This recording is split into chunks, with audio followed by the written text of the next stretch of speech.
Bora, turma! Estamos aí mais uma live aqui na nossa comunidade. Vamos em frente. Hoje uma live muito especial com o nosso convidado Elcio Teixeira para poder trazer para vocês. Será que é hora de aumentar? Será que é hora de reduzir? Será que é hora de manter a equipe? Então, o Elcio Teixeira está chegando aí daqui a pouco para a gente poder bater um papo aqui e saber qual é a atitude certa nesses tempos difíceis. Muito bem. O Elcio, para quem já está chegando aqui pela primeira vez, é um dos maiores nomes aí na gestão estratégica de pessoas. O cara tem uma empresa maravilhosa, a HIT, com sede nos Estados Unidos. O cara com mais de 10 anos de experiência aí só na empresa dele, só na HIT. Nós vamos conversar hoje aqui, ó. O Elcio já está entrando aqui. Deixa eu convidá-lo aqui. Muito bem. A galera já está entrando aí, já tem perguntas aqui também, muito bom. Bom dia, E muito bom Arthur. dia, Tudo bem? Elcio. Você viu que Tudo aqui tá bom? gelado, né? 11 graus. Maravilha. Deixa eu só trocar meu fone aqui, que eu acho que eu vou pegar uma qualidade melhor aqui para a gente poder conversar. Deixa eu só trocar meu fone.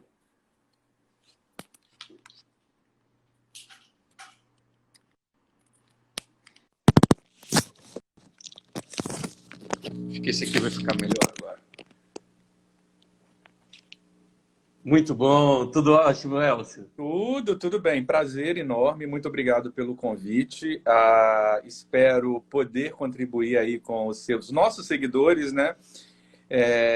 Agradeço toda a gentileza, né? Eu pude acompanhar um pouquinho da sua abertura ali, falando um pouquinho do meu trabalho, do trabalho da HIT. Né? A gente tem um senso de responsabilidade social muito grande e preocupação com as pessoas, em ter e trazer o melhor para o nosso espaço. Então, hoje, tudo que tem de melhor no mundo a gente tem no Espírito Santo, literalmente, nas nossas práticas. Enfim, novamente, muito obrigado pela sua generosidade em nos convidar e vai ser um prazer passar essa horinha contigo. Muito bom, muito bom. Prazer é meu. Agradeço demais aí a sua presença. Vamos fazer aqui uma manhã espetacular para a turma. Já temos, inclusive, algumas perguntas aí. Gente, a gente vai bater um papo aqui enquanto a gente está conversando. Vocês também podem mandar as perguntas de vocês. Se vocês mandarem sempre ali pela caixinha de perguntas, a interrogaçãozinha que tem no Instagram, fica mais fácil para a gente buscar aqui também e ajudar vocês, tá bom? Então, Elcio, muito obrigado aí pela sua presença. Eu fiquei realmente muito impressionado com os trabalhos da HIT. Primeiro, assim, como eu falo sempre aqui na nossa comunidade do Vamos em Frente sobre posicionamento, quando a gente vê o posicionamento da HIT, a gente realmente, como você falou, né, a gente vê que tem o melhor do Brasil, está aqui do nosso lado, com acesso para isso, quando você fala ali sobre inovação com humanização, né? Esse desafio de ter tanta tecnologia hoje, o desafio de ter processos tão bem desenhados como a gente nunca teve na história aí da nossa sociedade, e ainda assim como é que a gente mantém esse lado humano, né? Como é que a gente mantém esse lado da pessoa e que é basicamente o maior quesito aí para os gestores hoje é lidar, né? Como é que eu faço para isso não virar uma máquina? Como é que eu faço para isso não virar uma relação fria? E nos tempos de pandemia, quando a gente fala sobre aumentar a equipe, sobre manter a equipe, sobre desligar a equipe, como é que a gente faz isso de uma forma humana sem perder performance? Você sabe, Arthur, assim, partilhando contigo, a gente teve 90% dos nossos contratos suspensos, não foram Nossa. cancelados no momento de crise. E isso é muito desestruturador para um dono de empresa ou para uma equipe, e a gente teve que lidar com tudo isso com muita sabedoria. Nós lidamos, nós não demitimos absolutamente ninguém, nós acabamos de contratar mais um membro da equipe. Nenhum desses contratos até agora voltaram, com perspectivas de volta no final de julho, início de agosto, e a gente já conseguiu, ao longo desse período, fazer contratos suficientes para suprir a necessidade daqueles contratos. Olha que Porque a gente bacana. veio com o mindset de, ok, a gente tem isso, a gente tem que lidar com isso. Então, não vamos focar no problema, vamos focar na solução, e a gente reestruturou toda a equipe, inclusive internamente, para posições para lidar com o desafio. E está muito tranquilo para a gente passar por esse momento. Perfeito, é isso aí. A atitude, né? Esse momento em que a gente tem que olhar para onde é que estão as oportunidades e construir as oportunidades. Inclusive, quando a gente fala aí de mindset, quando a gente fala de neurociência, a gente tem alguns estudos que vão comprovando que a dor de perder R$ 1.000 é muito maior do que a alegria, né? Ela sustenta por muito mais tempo na nossa mente do que a própria alegria de ganhar R$ 1.000. E hoje, para os empresários, o que está maior aí dentro da sua experiência? Está maior o medo de contratar ou a dor de demitir? A dor de demitir, principalmente para empresas familiares, é algo muito delicado, porque as pessoas elas costumam criar vínculos. Demitir é um momento talvez mais difícil, porque contratar é uma notícia boa e muitas pessoas elas têm dificuldade em não só quebrar o cordão umbilical, mas assim, você não está demitindo muitas vezes uma pessoa, você está demitindo uma família. Então é muito delicado. Mas às vezes é necessário. E é uma decisão que serve, inclusive, para proteger a empresa e garantir que num futuro próximo essa pessoa volte. Mas eu sempre falo que as práticas elas precisam estar muito alinhadas. Então, por exemplo, se você recruta bem ou se você recruta pessoas que têm um nível de flexibilidade cognitiva, um nível de proatividade e iniciativa, como a gente faz lá, você passa muito mais tranquilo por esse momento. E a gente percebe uma resistência muito grande ainda das empresas em buscarem auxílio profissional para contratar de forma correta. Então, isso é um problema que em momentos de crise fica mais evidente. Então, assim, ao invés da tua empresa aproveitar esse momento para poder buscar oportunidades, você começa a ficar sem alternativas do que fazer, e uma das piores alternativas é demitir. E aí, porque além do peso emocional, você tem todo um peso social que isso traz. Perfeito. Muito bom. Mas se errou, tem que demitir, infelizmente, não tem jeito. Pois é, então, quando a gente é criança, né, tem uma brincadeira, chama pera-uva, maçã, salada mista, né, que assim, tem que fazer uma dessas escolhas, a gente está ali quase que, né, tá vendado ali, tem que fazer uma escolha no momento em que não tem total clareza. Então, eu vou puxar esse gancho para te perguntar o seguinte, no momento que, como você citou, algumas empresas perderam seus contratos, algumas empresas, né, perderam um pouco essa perspectiva exatamente de para onde está indo, etc., está sentindo que vai ficar sem grana para poder pagar a equipe, o que que hoje, qual é o melhor caminho para esse empresário? Ele buscar a grana, como a gente está tendo alguns incentivos aí de banco e até mesmo assumir ali um endividamento para poder dar uma sobrevida para a equipe. É melhor ele sacrificar, a gente sempre fala, né, da importância de não juntar o seu dinheiro pessoal com o dinheiro da empresa, mas talvez nesse momento sacrificar um pouco o patrimônio pessoal para poder suprir a empresa. É melhor já desliga todo mundo porque para não ficar irreversível depois. Qual é o melhor caminho para essa pessoa? Claro que sempre, né, dá uma paradinha para olhar, mas antes do desespero, você que está aí, tem uma experiência grande junto com esses empresários, o que você tem visto que tem sido o melhor caminho para isso? Então, basicamente a gente já tem um cenário formado, a gente já tem perspectivas. Antes a gente não tinha uma luz no fim do túnel, a gente não sabia o que ia acontecer, a gente não sabia quanto tempo isso ia durar. Hoje a gente já sabe que isso vai durar muito mais tempo do que a gente esperava no início, que se vier vacina vai vir daqui a algum tempo, que vacina também provavelmente não vai ser a solução para todos os nossos problemas. A gente aprendeu isso, inclusive, nas lives da HIT, quando uma das profissionais do Sírio-Libanês ela falou, olha, a provável alternativa é que a gente encontre um coquetel daqui a pouco que funcione. Então, assim, a cada dia são milhares de medicamentos, né, que estão aí em testes, centenas de milhares, e uma hora a gente vai acertar. Mas a gente já sabe, por exemplo, o comportamento do vírus, a gente já percebe que em determinado momento ele tende a se desestabilizar e começar a curva, né, a cair essa curva. A gente imagina que a gente já esteja no pico, inclusive aí no Espírito Santo. Então, assim, a gente já sabe que pouco a pouco a economia vai voltar, as empresas vão voltar a contratar. Então, assim, paciência, eu acho que vale muito avaliar, ter o fluxo de caixa, verificar as perspectivas, porque se você consegue aguentar e consegue ver uma luz no fim do túnel, talvez seja um bom momento para parar e reestruturar qual trilha que você vai seguir a partir daqui. Porque se você sabe aonde você vai e você consegue concentrar sua energia, não no problema, porque concentrar energia no problema, tirar foco em criatividade, tirar perspectivas de estratégia, concentrar na solução. E a partir daí, eu acho que é um bom caminho. Muito bom. A gente tem, inclusive, aí algumas pessoas também especialistas em pessoas. Lucas Fonseca, Fabrício Chiqueto, Luiz Mello. Gente, uma galera muito bacana entrando aí. Vou aproveitar para fazer a pergunta, pegando esse gancho que você falou.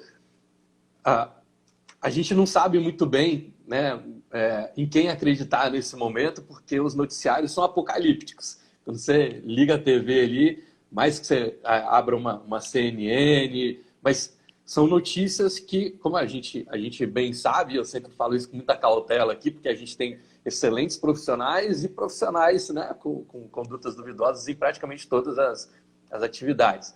Mas como é que a gente sabe que essa imprensa que está noticiando isso para a gente hoje, ela não está mais conectada com a manchete do que com a verdade? Em quem que a gente deve acreditar hoje para a própria RIT ajudar na orientação para os seus clientes, etc. Você pode dar uma dica para a gente de onde que vocês costumam buscar essa informação para ter uma informação mais segura? A gente vive um momento, a palavra certa é infotoxicação. A gente sofre de toxicação por conta da informação. Então, assim, as informações elas são muito críticas em todos os níveis, tá? Não é só na imprensa, mas nos próprios governos. A gente tem sinais que são sinais muito dúbios, que falam para a gente fazer uma coisa e o outro fala para fazer outra coisa. E eu sou especialista em neurociência, tá, Arthur? E estou finalizando essa pós, que é a primeira pós do Brasil. E a gente tem estudado muito uma coisa chamada efeito manada, né? Que parte de uma teoria das janelas quebradas. E a gente sofre hoje no Brasil efeitos manadas, assim, com coisas absurdas que você... No outro dia eu estava na Praia do Canto, entrou uma senhorinha falando... Nossa, sem máscara, sem nenhum tipo de proteção na casa dos 70, que ela não ia usar máscara porque o vírus era mentira e que foi uma invenção da China com a Globo para derrubar Bolsonaro. E isso faz parte, por exemplo, do efeito manada que as pessoas elas estão vivenciando. E assim, eu não estou falando só pessoas que pensam com mindset de direita, mas mindset de esquerda. Então, assim, as pessoas elas não se dão ao luxo de ter neutralidade de pensamento para bater palma para o que tem que bater palma, vaiar o que tem que vaiar. Eu acho que esse senso crítico, ele é essencial na hora que você vai ler uma notícia. Pior, esse senso crítico, ele precisa estar muito refinado ao você transmitir uma notícia, porque você, principalmente, a gente recebe muita informação por meio das mídias e a gente acaba transmitindo coisas que podem prejudicar outras pessoas, que podem fazer muito mal para outras pessoas que vão seguir aquela receita ou que não estão preparadas para aquela informação, que pode ser uma informação falsa. Então, minha dica é: pare, analise, veja a confiabilidade, tente se estruturar para fazer uma análise crítica, porque não existe mocinho e não existe bandido. Tá? Existe refinamento, e você se permitir ir na onda sem fazer uma análise crítica, você pode estar cometendo um erro muito grave para você e para os outros do seu entorno. Eu acho que essa é uma dica. Talvez um pouco você falou do efeito manada, perfeito, incrível, tá super anotado aqui. Infotoxicação, maravilhoso isso, já guardei aqui nos meus assuntos. E talvez um pouco, estou alucinando agora aqui, tá? Mas talvez um pouco daquelas 5 fases da morte, de ter o primeiro momento da negação, depois a tristeza, né, a raiva, a negociação para só depois aceitar. Será que tem um pouco disso de não quero usar máscara não, porque isso não existe. Eu prefiro, não quero acreditar que esse problema existe para só depois entrar nessa fase de mais consciência. Tem a ver? E a gente torce que sim, né? Quanto mais pessoas conscientes tiverem, novamente, não estou fazendo nenhuma defesa política contra ou aquele governante, seja em qualquer esfera, mas assim, eu defendo muito a neutralidade. Você pensar de forma crítica para você tomar decisões. Porque vão ter momentos que você vai aplaudir e você precisa fazer isso, porque você precisa incentivar as boas práticas, seja lá de quem for. Mas existem momentos que você tem que se posicionar contra coisas sérias que você vê. Isso é saudável, tá? E voltando na teoria das janelas quebradas, ela é muito útil para todos os aspectos que a neurociência ensina isso. Por exemplo, bairros que você vai em que tem muitas janelas quebradas, por isso é o nome da teoria, tende-se aquele bairro, quando você não conserta aquilo faz parte da paisagem. E você tende a degradar tudo aquilo. Então, são bairros, daqui a pouco o bairro está todo degradado, e isso chama e convida, tipo, você está sinalizando para o cérebro das pessoas que ali não tem regra, e o número de marginalidade em locais assim tende a ser maior. Então, uma cidade dos Estados Unidos que tinha um problema de marginalidade séria num bairro, ela começou a consertar as janelas e criar um ambiente onde a mudança do ambiente em si pode ajudar as pessoas a se sentirem mais seguras e reduzir o índice de marginalidade. Isso é uma teoria interessantíssima que a gente aplica no neuromarketing, chamada NUDGE. Não é nude de nu, não. É NUDGE. É uma teoria incrível. Se você quiser, eu posso até falar um pouquinho, porque ela tem diversas aplicabilidades. Claro. Um outro exemplo. O aeroporto de Amsterdã era um aeroporto... Amsterdã, Europa em geral, Alemanha, Holanda, tem muita cerveja. Então, o banheiro masculino, ele sempre era muito sujo, apesar da gente estar falando de um país de primeiro mundo, com pessoas educadas, civilizadas, mas, enfim, isso era um problema que se tentou resolver de diversas formas e não se conseguia, né? Colocou-se mais produtos, colocou-se cartazes, nada funcionava. E aí chamaram um profissional de neurocomportamento, neurociência, que foi trabalhar com arquiteto. E hoje vocês conseguem ver nos banheiros brasileiros aquela mosquinha dentro do mictório. Aquela mosquinha que resolveu esse problema. Então, NUDGE é uma teoria bastante interessante que ajuda no comportamento das pessoas a tomar as decisões que são as melhores decisões. Claro, ele também pode ser usado para o mal, mas a ideia é que seja usado para o bem. Posso te dar um segundo exemplo. Nos Estados Unidos é muito comum, e no Brasil a gente viu recentemente, as pessoas elas deixarem produtos que você pega aquele produto e deixa o dinheiro, né? Você paga, não tem caixa, não tem nada. No aeroporto de Vitória, inclusive, tinha isso. Mas se percebeu, em determinado momento, que as pessoas estavam passando e pegando, e não pagando. O que a arquitetura mental, a neurociência, com seus estudos fez? Colocou uma foto de alguém ali atrás da cesta onde tinha os donuts, olhando para os donuts. As pessoas passavam, pegavam, pagavam e pagavam mais. Então, são pequenas mudanças na arquitetura do ambiente que a neurociência traz e que ajudam, por exemplo, empresas e comportamentos humanos a tomarem decisões mais assertivas. Falei demais, Perfeito. né? Não, pô, maravilhoso, uma aula, muito legal. Ficou um pouco para mim sobre a teoria das janelas quebradas, um pouco do que se fala de neuroplasticidade, né? Assim, a capacidade da nossa mente, do nosso cérebro de se adaptar. Aquela coisa que era diferente, ela daqui a pouco vira comum, vira paisagem, e aí você... todo o resto começa a se adaptar àquilo, começa a tomar aquela forma, né? A gente está vivendo isso na pandemia, quando você vê uma pessoa na rua, duas pessoas na rua, tá todo mundo na rua, aí você já generaliza, já se adapta, e aí o governo começa a ter que botar medidas mais duras para as pessoas poderem ficar em casa. E isso é muito legal, né? Nós somos seres de significados, então quando você traz isso lá para essa experiência do aeroporto, essa experiência de você colocar um pequeno significado a mais, uma pequena mudança, acho que é por aí, uma pequena mudança que mude um grande significado faz uma grande diferença. Faz sim. A gente viu nesse exemplo aí bem o efeito manada. Todo mundo tá indo para a rua, eu vou também. Perfeito. Né? Mas você pode ter cardíaco, enfim, tem tantos riscos que envolvem. Mas deixa eu voltar aqui para o foco, porque senão essa live vai ter 3 horas, né? Maravilha. E falando aí sobre tudo isso, né? Que de tantos estudos, tanta tecnologia envolvida, tanta inovação no mundo em que a gente tem, né, a Magalu, a Lu da Magazine Luiza, que a gente tem a Alexa, que a gente tem essa inteligência artificial entrando com tanta força. E é legal porque dos meus tempos de menino, né, a gente assistia filme de inteligência artificial, era uma coisa tão distante. E hoje isso está na nossa mão, está muito perto, muito tocando ali. E algumas empresas também estão nessa onda de, pô, então de repente é a hora de eu substituir pessoas por tecnologia.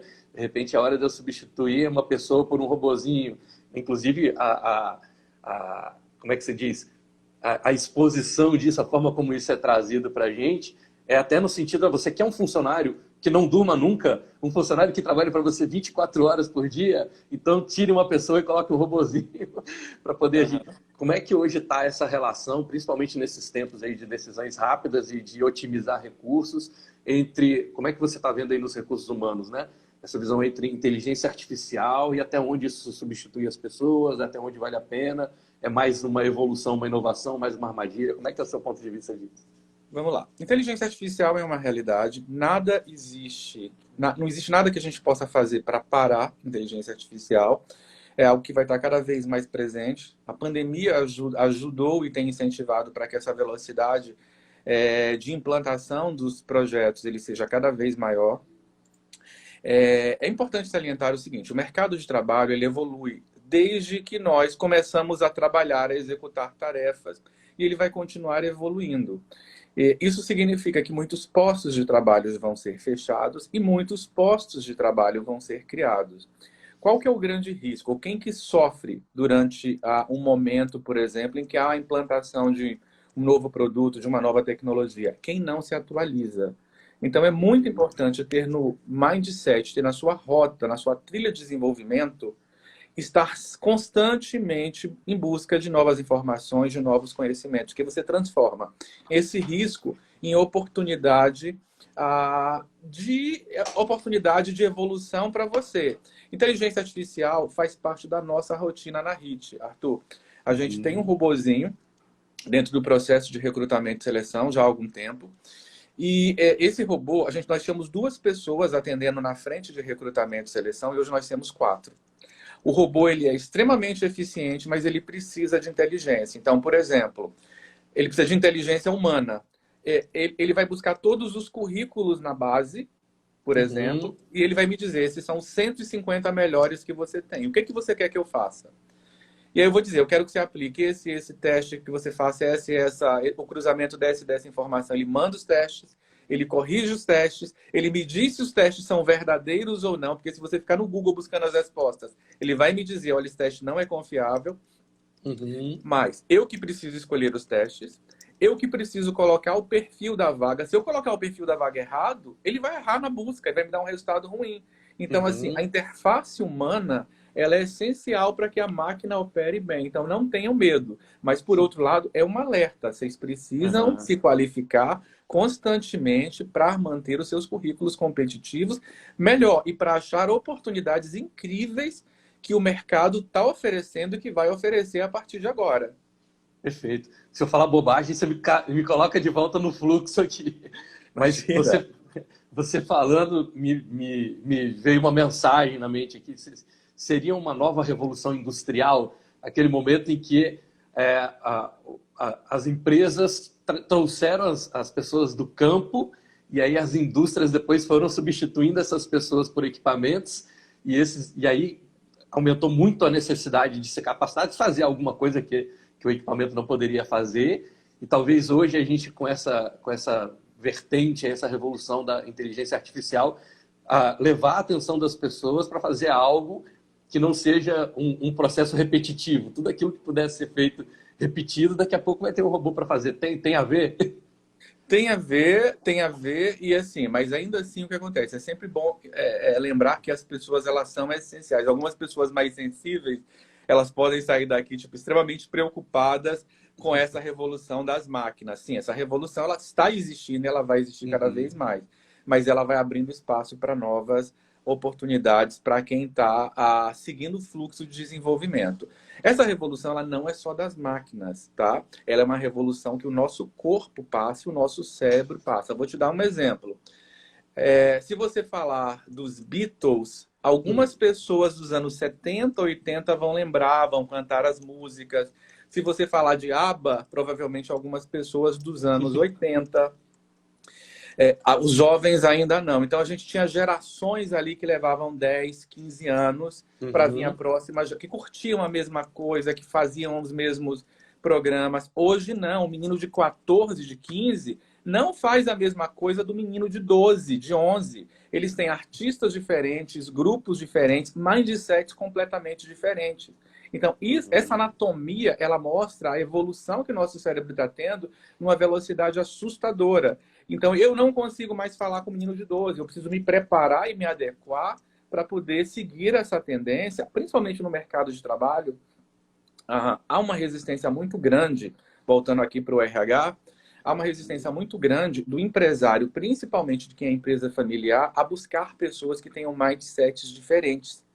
Pessoas de mindsets diferentes, se forem bem geridas, elas são uma vantagem competitiva absurda para o negócio. Porque você tem diferentes pontos de vista que contribuem e essa gestão de ideias, elas podem fazer o resultado da sua empresa, transformar o resultado na sua empresa como resultado favorável, benéfico e colocar a empresa num rol de vanguarda. A gente tem essa diversidade de pensamento, essa diversidade de gente, a diversidade cognitiva. A gente fala de diversidade demográfica e diversidade cognitiva. E Perfeito. é muito difícil lidar com as diferenças, Arthur. Mas quando você consegue, flui e é muito melhor. Perfeito. Se eu não me engano, eu ouvi isso do Arthur Igreja, e ele falou o seguinte, que uma das maiores formas de discriminação é tratar as pessoas como se elas fossem iguais. Então, tratar as pessoas com essa unicidade, né, com essa individualidade, a gente está nesse tempo aí do respeito às diferenças, de aprender a lidar com as diferenças e também usar as diferenças como fator competitivo, né? O que você falou faz todo sentido. E como é que isso linka com a inteligência artificial? Porque a inteligência artificial é exatamente utilizar esses dados, né? Um pouquinho atrás a gente viu essa fase de falar sobre a Big Data, né? Essa grande rede de informações que a gente tem, para que use os dados para tratar as pessoas como únicas e não tratar as pessoas de forma exatamente igual. E o que você trouxe fala perfeitamente, assim, esse caráter humano. E o propósito da empresa são as pessoas, né? Não tem uma empresa que não seja para as pessoas, não tem a empresa para um robô, você faz a empresa para as pessoas, ela é feita de pessoas para as pessoas. E isso o tempo todo resgatar essa raiz aí é super importante. Inclusive a Liliana Vasconcelos fez um comentário bem legal aqui, falou que lá na Califórnia os advogados já estão usando a inteligência artificial para poder acelerar os processos, trouxe um exemplo do Vaticano, o Lucas Fonseca também falou aqui, que é um novo modelo de mundo e cada vez mais a gente vai... Tem um pensamento também do Bob Proctor, que ele fala que nos últimos 100 anos a gente viveu todas as grandes revoluções da humanidade, de grandes invenções, foram nos últimos 100 anos. Então, assim, como que essa velocidade vem acontecendo cada vez maior e como é que a gente lida com isso, né? Como é que o empresário, no momento de mercado retraído, como a gente está agora, no mercado que está exigindo cada vez soluções mais rápidas, como é que isso pode ajudar a gente? Saiu, inclusive, uma matéria, se eu não me engano, em 9 de abril, na revista SA, falando exatamente sobre esse segmento de recursos humanos e que naquele momento em que entrou esse gás aí da pandemia, como que a maioria das empresas deixaram um pouco a estratégia de lado para tomar ações mais rápidas, sem pensar em tão longo prazo, mas com um olhar muito fundo nas pessoas. Como é que eu seguro minha equipe? Como é que eu mantenho minha equipe? Como é que eu vou buscar recursos sobre isso? E agora, nesse momento que a gente já está aí 60, 90 dias depois, como é que está o seu olhar sobre a velocidade dessas tomadas de decisão e até onde recuperar o olhar estratégico para poder fazer a empresa voltar para os trilhos? Eu acho que assim, tem uma questão muito interessante que casa bem com isso. O Fabrício até fez essa pergunta, né? Como que a empresa pequena, como é que ela pode alcançar esse grau, talvez, de maturidade? Eu acho que assim, um bom aspecto, um aspecto relevante é que o dono, até como modelo e como exemplo, ele talvez precise focar mais em qualificação e atualização do que qualquer outra pessoa. Ele precisa estar à frente do tempo dele, ele precisa tem uma formação, tem um tal conhecimento, tem tal tecnologia. É essencial para a sobrevivência ele não terceirizar essa responsabilidade. Ele está ali à frente, buscando e se atualizando e tentando fazer as conexões necessárias. Nem tudo envolve dinheiro, mas muita coisa envolve conhecimento, envolve expertise, muita coisa, aliás, gratuita. E, claro, descer isso para a equipe. Eu acho que, assim, esse talvez seja um dos maiores caminhos. A gente ouve o tempo todo que crises geram oportunidades. E crises geram oportunidades, né? Sem sombra de dúvidas. A gente está vendo aí o exemplo que eu dei para vocês. Então, assim, daqui a pouco os nossos contratos paralisados, eles estão voltando e a gente tem o dobro de serviço que a gente conquistou ao longo da pandemia para poder girar.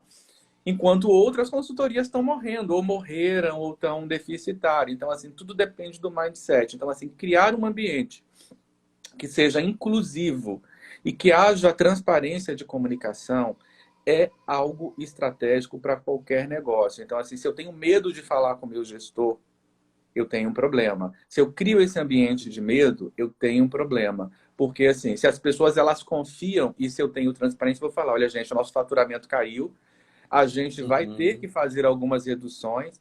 E eu não queria decidir isso sozinho. O que que vocês sugerem? As próprias pessoas elas vão ajudar na tomada de decisão, porque é um time. Então, como RH, o nosso objetivo é formar times que joguem em diversas posições e que essas pessoas elas contribuam para a gestão do negócio. Então, assim, ao gerir o negócio, esse tem que ser o mindset que eu tenho que ter ao formar uma equipe. Eu tenho uma equipe. E eu preciso da ajuda da equipe. Às vezes eu vou ter que ficar na defesa, às vezes eu preciso de atacar mais, às vezes... Enfim, dependendo do cenário, eu tenho que tornar meu time mais ofensivo ou defensivo, mas é um time.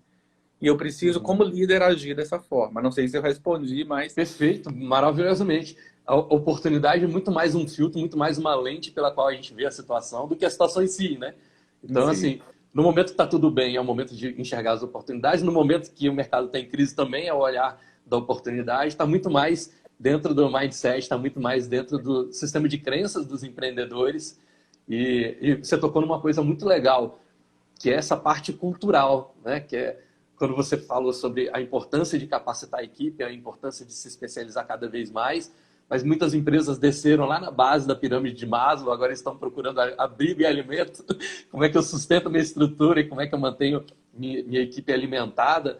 E é engraçado porque a gente sempre teve no Brasil, sempre teve uma generalização, mas era muito comum a gente ter esse olhar de, nossa, o governo podia flexibilizar mais, o governo tinha que dar mais liberdade para as empresas. Sempre teve uma comparação ali com o mercado americano, que tem, entre aspas, aí um modelo ideal, onde lá no mercado americano, se eu precisar demitir amanhã, manda o cara embora e acabou. Essas relações são mais justas. E agora o governo começou a trazer essa flexibilização, mas a gente acaba esbarrando na questão cultural do brasileiro, né? Esse apego, essa coisa passional. Como é que hoje você está vendo as tomadas de decisão dos empresários, mesmo com a flexibilização, em relação à velocidade de tomar essas decisões? A gente sabe que em momentos de grande crise, grandes marcas também se criaram, né? Como a Nutella, a Fanta, a BMW, todas as marcas que nasceram aí de guerra, de momentos. Como é que você está vendo hoje esse olhar aí da cultura do brasileiro, tanto que de inventar essa gingada do brasileiro de inventar soluções na crise, e o que você acha que está dificultando de tomar as decisões mais rápidas por causa da cultura? Eu acho que o mindset do brasileiro, ele é um mindset... A gente gente, são muitos anos de história e de uma legislação muito retrógrada. Então, assim, a gente se acostumou com um padrão que eu acho que talvez só a Venezuela... E assim, não estou falando de Chaves, não, tá? Novamente, não é de política. É porque a gente tinha escritório na Venezuela e na Venezuela a gente não podia demitir. Às vezes o funcionário era horroroso, ele vinha maravilhoso, em algum momento na estrutura ele mudava, e assim faz parte até da cultura do local isso, e a gente não podia demitir, não tinha, a legislação não permitia. No Brasil você pode demitir, mas você tem tantos encargos, tantas despesas, tanto dificultador ao longo dos anos, isso houve, que as pessoas elas não se tocaram que hoje você tem opções diferentes e modelos de contratar. Estados Unidos, uma vez nós tínhamos um gestor que ganhava muito, mas ele tinha um salário muito alto, era uma posição estratégica, e a gente tinha que desligá-lo. E me preocupou muito, eu estava com o mindset, meu Deus, como é que eu vou pagar essa pessoa que tem... Não tinha que pagar nada, porque o contrato nos Estados Unidos é o que você combinou. Então, assim, Estados Unidos tem um nível de flexibilidade que a legislação ela atua quase zero. O que foi combinado entre as duas partes é o que vale. A gente talvez não tenha esse grau de evolução ainda, mas a gente tem leis que flexibilizam muito os modelos de contratação. Eu acho que é muito importante estar atento, porque é o momento que você pode reduzir seu custo de contratação e de demissão, se for o caso, optando por uma forma legal, que é importante trabalhar dentro da legalidade, e segura. Então, o modelo de CLT é um modelo cada vez menos usado, mas existem diversos outros modelos. E aí eu acho que vale até, Arthur, uma live bacana a respeito disso, sobre modelos e mecanismos de contratação, para ajudar os empresários nisso. Mas assim, o mindset atrapalha muito, porque a gente vai naquele modelo que a gente aprendeu e seguiu ao longo da nossa vida. E por onde o empresário deve começar? Ele deve começar cortando os altos salários das pessoas que têm salários mais altos, as pessoas que estão mais recentes, ou vai cortando pela base, porque os mais altos provavelmente são mais estratégicos, então é melhor cortar a base que eu tento substituir por uma outra coisa. Como é que funciona isso? Olha, a minha melhor recomendação é negociar isso. Então, assim, é chegar a apresentar o cenário por exemplo, o executivo mais alto, ele tem que ser mais sensível. Então, assim, é ruim quando você corta o salário de alguém. É bom quando a pessoa ela tem a opção de cortar o próprio salário ou cortar parte do salário, ou você negocia, porque assim, você vai para uma zona de conforto e você deixa o outro confortável. Então, assim, numa posição de ter que cortar o salário alto de alguém, eu vou apresentar o cenário e peço para a pessoa o que, que você gostaria, o que, que fica bom para você. Vamos tentar chegar a um acordo sobre isso. É quase infalível se você faz isso da forma correta e você não criou caos na empresa. E às vezes, nas pequenas posições, você tem que demitir, sabe? Trocar dois por um. Fato, acontece. Mas, assim, sempre o modelo de transparência é um modelo que funciona. Quando eu tomo essas decisões sozinho e simplesmente imponho, eu vou criar um problema estrutural na equipe. Então, assim, o Perfeito. ideal é comunicar, envolver, trazer as pessoas para essa discussão. Perfeito. Então, nesse momento, comunicação é tudo, né? Trabalhar essa transparência e fazer a informação fluir. Concentrar a Isso. informação só no gestor não pode ser uma armadilha, né? O nosso desafio maior, você deu um modelo na live que eu assisti, adorei, e vou repetir aquele modelo, você deu o modelo do trem, lembra? Então, assim, tá vindo o trem, Sim, o trem vai atropelar quem que 5 você mata? pessoas, ou uma, e eu vou poder apertar um botão. Se eu apertar um botãozinho, o alavanca, ele vai atingir só uma pessoa. Se eu não apertar, ele vai atingir 5. Quase todo mundo aperta o botão. Mas quando eu tenho que empurrar, na mesmo dilema, a pessoa no trilho, para sacrificar uma pessoa em prol de 5, quase ninguém sacrifica. É o mesmo dilema, o resultado é o mesmo, é um dilema ético que a neurociência utiliza para treinar cérebros, e muitas vezes treinar o mindset do líder, do gestor, para lidar com a ambiguidade que as decisões têm, é o fator essencial, que é o mesmo dilema. Mas se você encarar de forma diferente, você vai conseguir tomar essa decisão de forma mais simples. Perfeito, perfeito. Excelente. Ó, tô adorando, porque as suas respostas são sempre muito profundas. Você vai fundo na explicação, é uma aula mesmo. Ó, parabéns Menino, e a aqui, live eu tô já passou adorando. da metade, tá quase acabando, 20 minutinhos, hein? Pois é. Lembrando, gente, ó, que daqui a pouco a gente também vai fazer o sorteio do livro que o Elcio indicou, um livro maravilhoso. Olha lá o nome do livro, Mindset, para vocês. A Alicia já está com tudo engatilhado aqui. Daqui a pouquinho a gente faz um sorteio aqui para vocês. Ó, assim, tem uma palavra para poder resumir como é que está sendo a experiência aqui para mim nesse momento. É generosidade, Elcio. Muito obrigado pela sua generosidade. Tá virando uma consultoria isso aqui. Estou adorando mesmo. Ah, mas a generosidade é toda sua, Arthur. Você que fez o convite, você que está dando essa oportunidade para mim, né? A generosidade das pessoas também, né, que estão aí assistindo. Muito Pois obrigado é, a para galera aqui vocês comentando. todos. Tá dando nem tempo aqui da gente poder citar todo mundo. Gente, obrigado pelos comentários, pelas perguntas. Frenéticos aqui, muito bom, parabéns. Obrigado por vocês. Então vamos lá, vamos em frente aqui. Eu queria te fazer uma outra pergunta agora, puxando o outro lado da moeda. Eu trabalhei numa empresa muitos anos atrás e, enfim, essa empresa passou por um grande problema e eu era um dos salários mais altos ali da minha equipe e o tempo todo no corredor ficava aquela mensagem de quem vai ficar por último para pagar a luz. Ninguém queria ficar por último para pagar a luz. Como a equipe estava vendo a empresa passando por problemas, as pessoas começaram a mandar currículo para fora, começaram a buscar outras oportunidades, etc. E aquilo ali ficou muito forte, gravou mesmo no meu emocional, porque imagina o que está passando na mente do empresário que está do outro lado, vendo os seus talentos, buscando caminhos para poder sair, né? Então, como é que é esse outro lado da moeda? Como é que o empresário pode estar nesse momento em que a equipe está vendo que está passando por um momento de turbulência?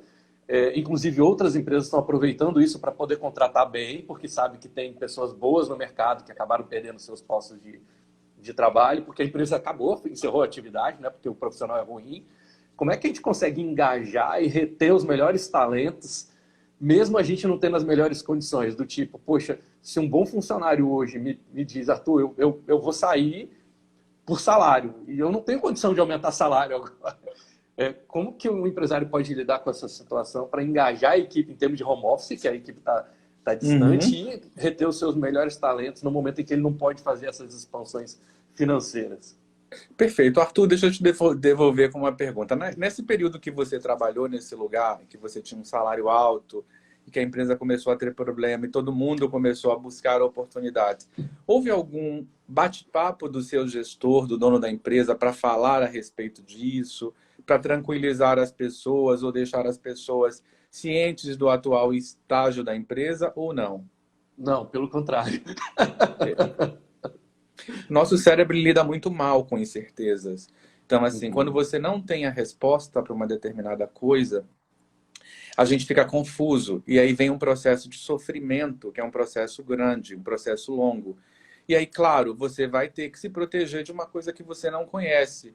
E se você percebe, por exemplo, que essa empresa está sinalizando que tem sinais que não está ok, você não tem nenhuma comunicação clara a respeito disso, é natural que você busque oportunidades, e às vezes muito, até piores do que a que você está. Então, assim, o grande papel do empresário é, novamente, comunicar. Esse é o cenário.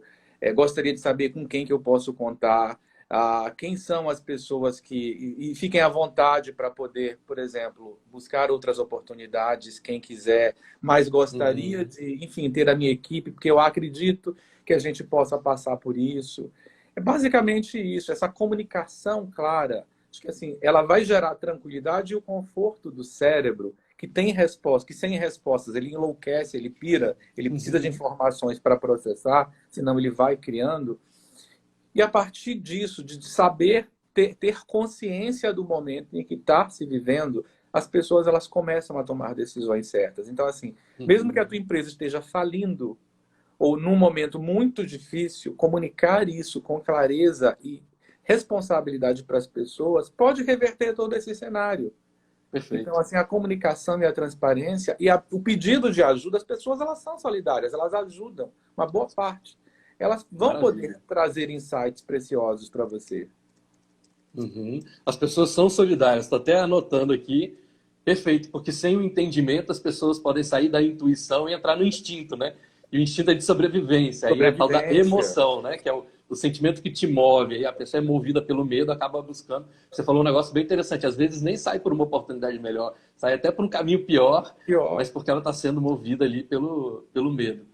E a tendência do empregado é sempre achar que o líder ele tem mais dinheiro, ou que ele tira proveito, ou que ele é mais poderoso, ele tem uma posição hierárquica de poder por si só, já é esse sinal. Então, assim, baixar a guarda e trazer uma conversa de igual para igual com a equipe ajuda muito na proximidade, na união da equipe, mas ajuda muito a formar times que sejam mais fortes, mais competitivos, mais unidos para os bons momentos e para os momentos que não são tão favoráveis como esse. Perfeito, perfeito.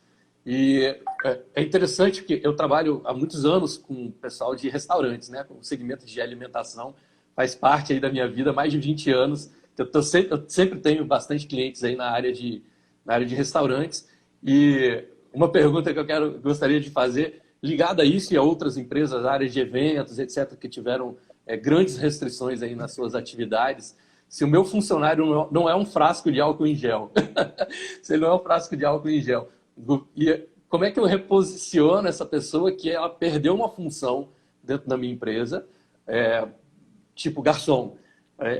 Ele não pode atender, ele não tem uma praça ali de alimentação agora para poder atender, ou uma pessoa que faz ali manutenção de equipamentos para empresas de eventos, de sonorização. Essa pessoa perdeu a função dela e ela não é um frasco de álcool em gel, ou seja, não posso ter uma função tão prática ali à mão. Quais as soluções que os empresários estão podendo enxergar nesse momento? Porque quem pôde suspender já está tendo que voltar, né? A gente teve ali um período de suspensão, mas está tendo que voltar. Que solução que tem hoje para essas pessoas que não tem mais a sua função principal dentro da empresa e a empresa não quer desligar? Quais são as saídas criativas que as pessoas estão buscando? Pois é, a grande questão aí está no recrutamento mesmo, tá? Então, assim, quando você busca pessoas no mercado, mesmo que você busque um garçom, você tem que buscar um garçom que possa ser caixa, um garçom que possa atender o telefone e anotar um pedido, um garçom que possa, enfim, a realizar uma entrega eventualmente. Então é muito importante você formar equipes que sejam equipes que te deem uma certa tranquilidade para poder rodar ao longo dos negócios. Evidentemente, a pessoa ela vai estar especializada numa área, né? Ou vai ser garçom, ou vai ser caixa, ou vai ser vendedor, ou vai ser uma determinada coisa. Mas criar e formar equipes que rodem ajuda, por exemplo, na empregabilidade da pessoa. É bom para a pessoa e é bom para o negócio, porque vai chegar no momento, pode chegar um momento em que você tenha que fazer escolha. Principalmente em momentos de crise, quando as empresas demitem, elas sempre vão optar por quem sabe fazer mais ou por quem pode fazer mais e melhor. E aí essa é uma dica para quem é empregado, mas para quem é empregador, muita atenção ao longo dos seus processos de recrutamento para ser assertivo ao longo desse processo. Porque fatalmente você vai ter que tomar uma decisão. Se não tem posição e não tem como reposicionar, lamento, né? Aprende para a próxima contratar correto, e para o empregado aprende a se desenvolver em outras áreas para aumentar o teu grau de empregabilidade. Tem uma pergunta, Arthur, deixa eu resgatar aqui. Quando você puxa aí, deixa eu só puxar uma confissão aqui, muito assim, espetacular o que você falou. Me lembrou lá daquela empresa que eu te falei que estava passando por um momento perigoso, e que ninguém queria ficar para trás para poder apagar a luz. E o que você falou agora é perfeito. Acho que tem muito também da proatividade do funcionário vir buscar a bola para jogar, dele mostrar essa versatilidade. Eu fui uma das pessoas que agiu pelo medo naquele momento. Eu era novo, tinha lá meus 19, 20 anos, então o meu olhar foi: se está todo mundo indo, eu fui no efeito manada, se está todo mundo buscando sair, eu vou sair também. E quando eu comuniquei para minha coordenadora de que eu ia sair, ela conversou comigo e falou assim: tudo bem, eu respeito a sua decisão. Ela falou: mas eu já tinha conversado com os gestores e a última pessoa a gente ia demitir da equipe seria você. Por quê? Porque eu era o único profissional da minha equipe que eu conseguia criar, redigir, tratar as imagens, fazer os layouts. Assim, eu conseguia fazer várias funções. Então, o olhar deles é: se eu precisar demitir todo mundo e ficar só com o Arthur, eu tenho nele um redator, um diretor de arte, um arte finalista, um ilustrador, porque eu tinha várias características, mas eu não tinha essa consciência. Eu sabia fazer, mas eu não tinha esse nível de consciência. Eu achava que eu estava igual a todo mundo. E por me ver igual a todo mundo, eu agi pelo medo e decidi sair da empresa. E foi mó furada, tá? Foi uma péssima decisão. Porque fui para uma outra empresa que me deu muito mais dor de cabeça. Ser o último a apagar a luz pode ser uma extrema vantagem competitiva comportamental. Ao mesmo tempo que pode mostrar que você não tem iniciativa, não foi ousado o suficiente, mas mostra, por exemplo, traços de lealdade. Provavelmente você vai ser o primeiro a ser lembrado quando esse empresário ele retornar para o mercado. Então, assim, perfeito. Tem suas vantagens, tá? Tem suas vantagens, perfeito. Você ia resgatar uma pergunta aí. Sim, a Marisa Gota, ela pergunta: estilo de comunicar, de que forma? Então, essa é uma coisa bem interessante, porque, assim, a gente tem uma forma de se comunicar, e essa forma, ela precisa... Não dá para eu me comunicar com o Arthur como eu vou me comunicar com a Cláudia Eric Zigoni, como eu vou me comunicar com o Rodrigo Rocha, com a Liliana, com o Lucas, né, que são pessoas que estão assistindo a live. Cada um tem uma estrutura comportamental diferente. A gente fala assim, existem cinco estruturas principais. Então, se eu vou falar com um cara analítico, eu preciso levar dados, eu preciso levar números, eu preciso levar informações. Mesmo que seja uma notícia ruim, como uma demissão, eu preciso justificar de uma forma que seja compreensível para aquela pessoa. Se eu vou falar com uma pessoa afetiva, eu preciso levar carinho, eu preciso levar afeto, eu preciso levar apreço. Se eu for falar com uma pessoa que tem estrutura de justiça, eu sou uma pessoa, por exemplo, que eu nunca furo fila, mas me incomoda muito, me deixa louco quando alguém fura fila, eu preciso levar um discurso de justiça, de equidade, Então, assim, a sua comunicação, ela precisa, assim como o seu currículo, ser adaptada para o estilo daquela pessoa. Então, eu preciso falar numa linguagem que aquela pessoa que eu estou me comunicando, ela entenda. Se eu falar igual para todo mundo, provavelmente 20% das pessoas vão te entender. Então, assim, Então, eu preciso entender qual é a necessidade estrutural daquela pessoa para, a partir dessa necessidade, ir comunicando individualmente ou para grupos de similaridade, para que essas pessoas elas consigam absorver. Perfeito, perfeito. Eu vou pedir, enquanto a gente dá sequência aqui na nossa conversa, para a Alícia poder fazer o sorteio para a gente aqui do livro, para a gente poder dizer. Quero agradecer muito a turma que está acompanhando. Eu vou vendo os nomezinhos passando aqui: Antônio Mendes, Rodrigo Teixeira, Cláudia Zigoni, Arturo Heller, ó, esse garoto é fera. Lucas Fonseca, Alessandra Guidoni, Roberta Lomeu, Carlos Alessandro. Gente, muita gente bacana, de altíssima... Elcio, altíssima qualidade aqui na nossa audiência. Só pessoas questionadoras, iniciadoras. Antônio Mendes. Ah, a Alicia está dizendo aqui, Antônio Mendes foi o nosso ganhador do livro Mindset. Antônio, parabéns aí. Depois a gente printa a telinha aí do sorteio para vocês, tá bom? Só para a gente não perder o ritmo aqui. Obrigado demais. Vamos dar sequência aqui para a gente poder caminhar. Elcio, maravilhoso. Ainda bem que eu fiz uma lista grande de perguntas, que está dando para a gente explorar bastante aqui. Né, O Igor, ele inclusive faz uma pergunta, posso? Claro, claro. Ele fala o seguinte: boa comunicação, ela inclusive minimiza problemas legais. Sim, existem regras para você demitir. Então, por exemplo, nunca demita um funcionário numa sexta-feira. Sexta-feira é um dia péssimo para demitir. Né? Por quê? Porque a pessoa ela vai para casa, ela vai ficar pensando naquilo, ela vai remoendo, dependendo de como foi o tom da conversa. De uma demissão mal feita, você acelera a probabilidade de você ter um problema legal. Então, assim, é muito bom quando você... O ideal é que você faça isso, nunca é muito bom demitir, mas o ideal é que você faça isso ao longo da semana, que a pessoa, nos dias seguintes, ela já comece a tomar providências, fazer exame demissional, dar entrada em seguro, porque ela ocupa a mente dela sem ter que pensar muito ao longo desse processo, que para muitas pessoas é um processo afetivo, de que eu não presto, de que eu não prestei, de que tudo que eu fiz pela empresa não está sendo reconhecido e dependendo de como foi a conversa de desligamento, isso potencializa, isso leva a problemas legais. Então, a comunicação clara, adequada, no momento certo, ajuda muito a minimizar, por exemplo, problemas legais. Perfeito. E como é que a gente começa uma conversa sobre demissão? Como é que eu chamo uma pessoa? Como é que eu inicio uma conversa? Ó, o gato subiu no telhado? Como é que a gente começa? Primeiro, não é hora de dar feedbacks, principalmente se for feedbacks positivos. Feedbacks positivos, no momento de demissão, eles ajudam a pessoa a aumentar o grau de raiva dela, da empresa, o grau de descontentamento.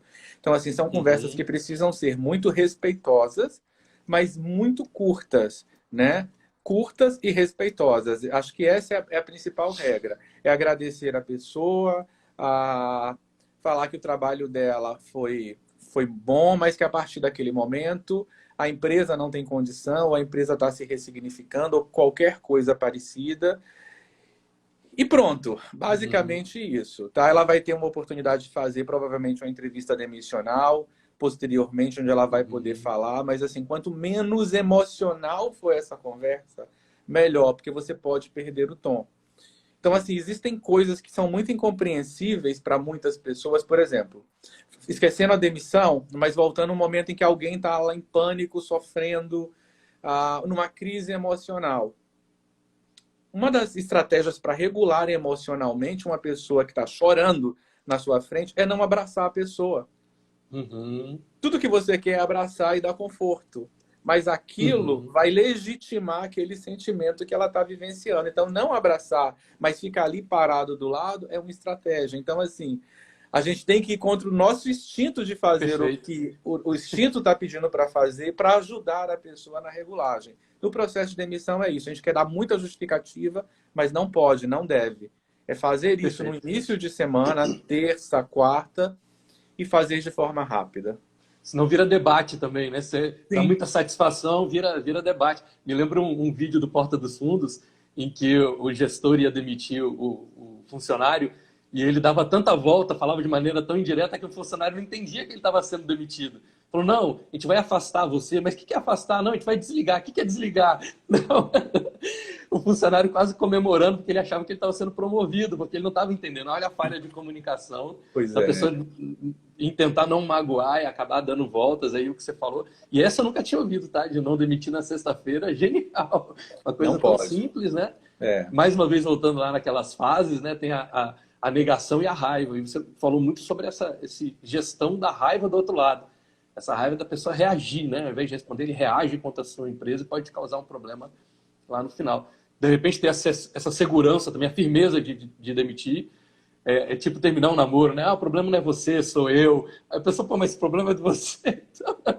Então me dá mais uma chance, né?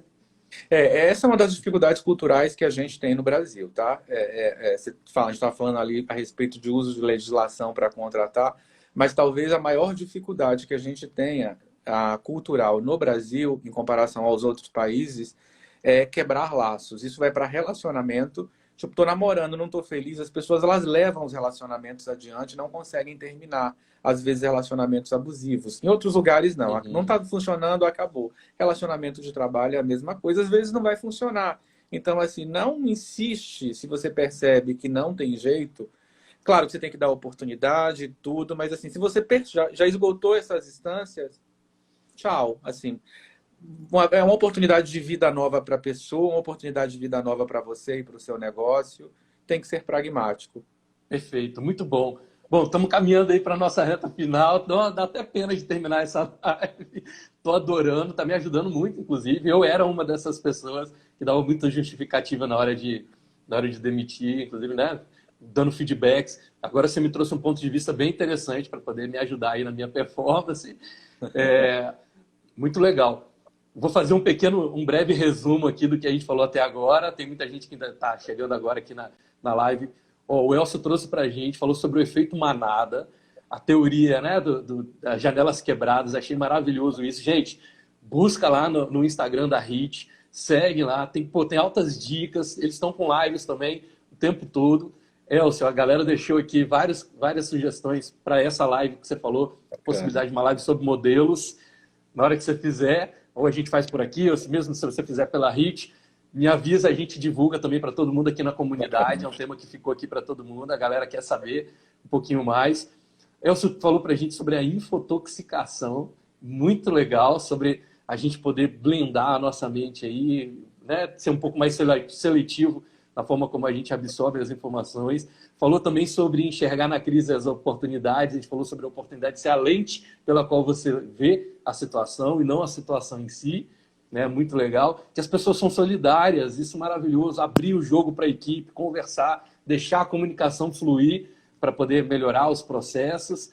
As estruturas de quando você vai conversar, ele falou sobre os perfis, as estruturas das pessoas, falou sobre o analítico, sobre a pessoa afetiva, sobre a pessoa que tem o valor de justiça, como é que você adapta a sua comunicação para conversar melhor com a sua equipe. Nunca demiti na sexta-feira, gravei isso.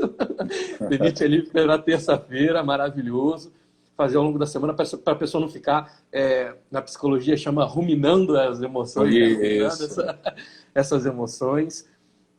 Falou sobre não ficar se preocupando tanto em dar feedbacks, mesmo feedbacks positivos na hora da demissão, para não potencializar a raiva. Ser humano, mas ser menos emocional, menos passional. Para o brasileiro, essa função da cultura maravilhosa. Elcio, quero agradecer demais a sua presença aqui com a gente. Queria te pedir, se você pudesse dar uma dica final para a gente, uma dica final para a galera que está assistindo a gente sobre demitir e contratar, sobre esses momentos, qual seria para a gente poder... Temos 2 minutinhos aí para poder terminar. Então, acho que assim, a gente até falou bastante sobre isso, mas assim, uma dica é, se você realmente precisa fazer um desligamento, faça. Assim, vai ser bom para todo mundo. Mas principalmente na hora de contratar, tenha atenção para características comportamentais. A gente muitas vezes vai na característica técnica, né, busca alguém que tem todos os conhecimentos técnicos ou experiência técnica e esquecem as características comportamentais. Existem algumas características comportamentais ou competências comportamentais novas e que são muito importantes hoje. Então, flexibilidade cognitiva talvez seja uma das principais características comportamentais novas e que a gente precisa buscar. O que é isso? Pessoas que pensem fora da caixa, pessoas que Perfeito. consigam trazer soluções que não são as mais óbvias. Essa pessoa, ela hoje, para esse mercado e para esse cenário, é útil. A gente, quando faz processo seletivo na HIT, a gente mede isso. Learning Agility, né? Uma palavra em inglês que Uhum. fala sobre agilidade de aprendizado. Pessoas que conseguem pegar, absorver, tocar, aprender, porque o mundo agora é mais ágil, cada vez mais ágil, com o advento da Perfeito. inteligência emocional. E por aí vai. Eu sei que faltam alguns segundos, vou Só para o dissipar. Instagram não derrubar a gente, brigadíssimo mais uma vez. Gente, segue lá o Elcio, segue a Hit. Que as nossas escolhas e decisões sejam sempre guiadas pelos nossos sonhos e não pelos nossos medos. Permitam que o extraordinário se manifeste na vida de vocês, sempre sonhando grande, praticando bem. Ó, Elcio, brigadão mais uma vez aí pela sua presença. A gente se encontra nos próximos aí pela frente. Um abração, um beijão para todo mundo. Vamos em frente.